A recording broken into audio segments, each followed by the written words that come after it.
बंधूंनो आणि भगिनींनो, शिवसेना पक्षाचे प्रमुख आदरणीय उद्धवजी ठाकरे यांना मी विनंती करतो की आपले विचार आपणासमोर त्यांनी व्यक्त करावेत. टाळ्यांच्या गजरामध्ये उद्धवजींचं आपण इथे स्वागत करूया.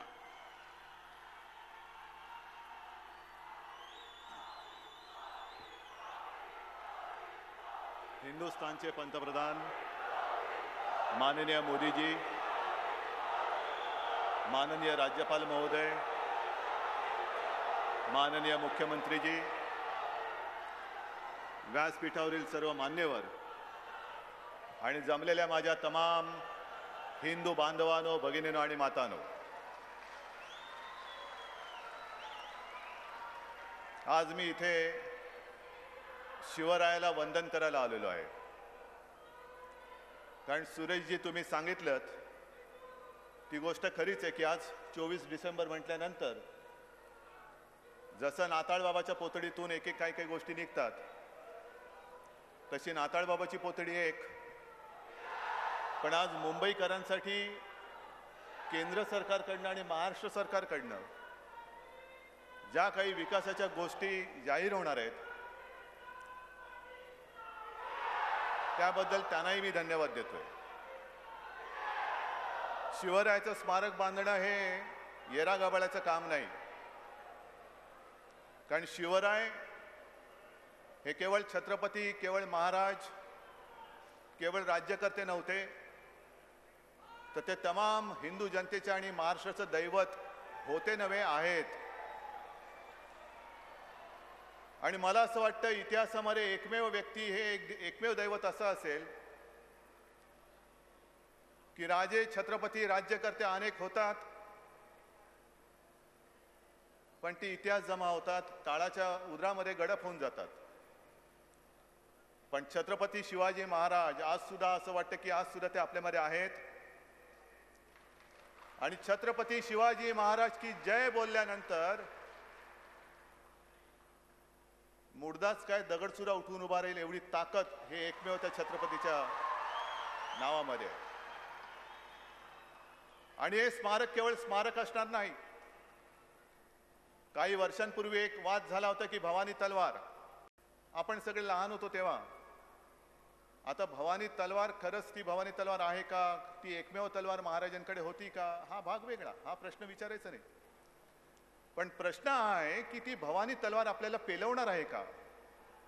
ज्या भवानी तलवारीने स्वराज्यावरती चालून येणाऱ्या दुश्मनाची खांडोळी केली, त्यातला पराक्रम जो काही आहे तो पराक्रम आपल्याला झेपणार आहे का, आपल्याला पेलवणार आहे काय, मग आपण भवानी तलवार आणण्याच्या गोष्टी केल्या पाहिजेत. आज मी गेलो होतो ते सगळं बघितलं. ते स्मारक बांधणं म्हणजे देवेंद्रजी खरंच त्या काळामध्ये जसा सिंधुदुर्ग बांधला असेल तसं हे स्मारक बांधण्यासारखं आहे. आणि हे महाराजांचं वैशिष्ट्य. आज आपण 21व्या शतकाकडे चाललोय, आणखीन पुढे जाऊ, त्याच्याही पुढे जाऊ. पण 400 वर्षापूर्वी तंत्रज्ञान कोणतं होतं, आर्किटेक्ट कोण होते, आणि असा एखाद्या खडकावरती सिंधुदुर्ग सारखा बेलाग किल्ला बांधायचा हे काही साध्या सुध्या माणसाचं काम नव्हतं. ते आमच्या दैवताने दाखवलं करून. आणि मगाशी देवेंद्रजी मी आपल्याला सांगत होतो त्या सिंधुदुर्गामध्ये विजयदुर्ग आहे. त्या विजयदुर्गाचं वैशिष्ट्य असं की तेव्हा कोणी शत्रू आरमार घेऊन आला, बोटी घेऊन आला की एका ठराविक अंतरावर आल्यानंतर त्या बोटी फुटत होत्या. अनेकांना वाटायचं इकडे काय भुताटकी आहे की काय, पण अभ्यास केल्यानंतर कळलं की भुताटकी वगैरे नाही, तर त्या किल्ला अशा ठिकाणी बांधला होता की त्या पाण्याखाली बरोबर एक दगडाची भिंत अशी कोणी बांधली असेल किंवा नैसर्गिक असेल कल्पना नाही, पण तिचा आधार घेऊन असा किल्ला बांधला की त्या किल्ल्यापर्यंत शत्रूचा आरमार कधी येऊ शकत नव्हतं. हे त्यावेळेला सगळं तंत्रज्ञान, ही बुद्धिमत्ता आपल्याला शिवरायाने दिलेली. आणि जसे आज आपण स्मारक उभं करतो आहोत, तशीच मी आज माननीय पंतप्रधानांना विनंती करतोय की मोदीजी एक ही काम आप करिए, कृपा कर.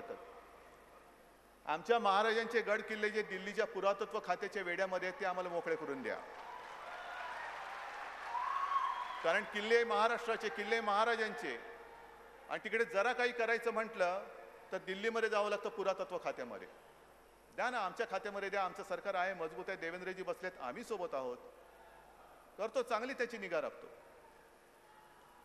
आणखीन एक गोष्ट अशी की जसं आज आपण मुंबईकरांसाठी या रेल्वेच्या आणि आणखीन काही घोषणा करतो आहोत, तसंच मुंबईकरांसाठी 2 जी स्वप्न आम्ही बघितलेली आहेत ते म्हणजे एक सागरी महामार्ग, कोस्टल रोड. प्रभूसाहेब, तो कोस्टल रोड झाल्यानंतर थेट गोराईपासून नरिमन पॉईंटपर्यंत तिथून जे आमचे नागरिक निघतील ते सरळ तिथे जातील, त्याला मुंबईच्या ट्रॅफिक जाममध्ये अडकायची आवश्यकताच लागणार नाही. आहे अंतिम टप्प्यात आलेला आहे. मला वाटतं पर्यावरण खात्याची मंजुरी बाकी आहे.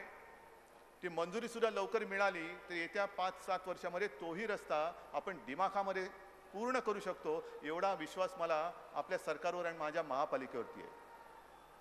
आणि ही विकासाची कामं होत असताना थकला भागला मुंबईकर त्याला त्याच्या कुटुंबियासमवेत जर कुठे काही विरंगुळ्याचे क्षण पाहिजे असतील तर तशी आपल्याकडे जागा नाही आहे. आणि म्हणून नितीनजी, सुरुवातीला सरकार आलं तेव्हा मी आपल्याला विनंती केली होती की मुंबईचा जो पूर्व किनारा आहे त्या पूर्व किनाऱ्यावरती आपणच, कारण बीपीटी आणि नेव्ही यांच्याकडे ती पूर्ण जागा आहे, जमीन आपल्याकडे ठेवा, काही हरकत नाही, पण मुंबईकरांसाठी मोकळी जागा तिकडे करून द्या. जवळपास 900 एकर जागा जी मुंबई पोर्ट ट्रस्ट किंवा नेव्हीने वापरलेली नाही, तिकडे मुंबईकरांसाठी एक असं आपण विश्व उभारू की एका बाजूला हे शिवस्मारक होईल, दुसऱ्या बाजूला चांगले म्युझियम्स होतील, चांगलं ओशन पार्क होईल आणि असे अनेक नररत्न या महाराष्ट्रामध्ये, महाराष्ट्राच्या मातीत जन्माला आले. मग सावरकर असतील, आणखीन चाफेकर बंधू, क्रांतिकारक तर किती झाले, त्या सगळ्यांचं एक चांगलं नुसतं स्मारक नाही तर एक संग्रहालय की जेणेकरून जर का कोणी तिकडे गेलं तर त्याच्या डोक्यातले इतर कोणतेही विचार असतील ते बाजूला जाऊन त्या क्रांतिकारकांचे देशप्रेमी विचार त्याच्या मनामध्ये येतील. असं एक चांगली मुंबई आपण तयार करूया. असो, या निमित्ताने खरंच मी केंद्र सरकार आणि राज्य सरकारचं अभिनंदन करतो, त्यांना धन्यवाद देतो.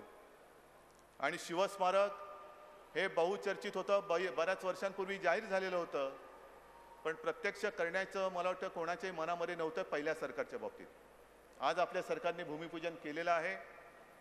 मी शिवचरणी हीच प्रार्थना करतो की लवकरात लवकर हे केवळ महाराष्ट्रालाच नव्हे तर संपूर्ण जगाला प्रेरणादायी ठरेल असं स्मारक अप्रतिम अशा स्वरूपामध्ये साकारलं जावं, याच माझ्या शुभेच्छा. जय हिंद, जय महाराष्ट्र.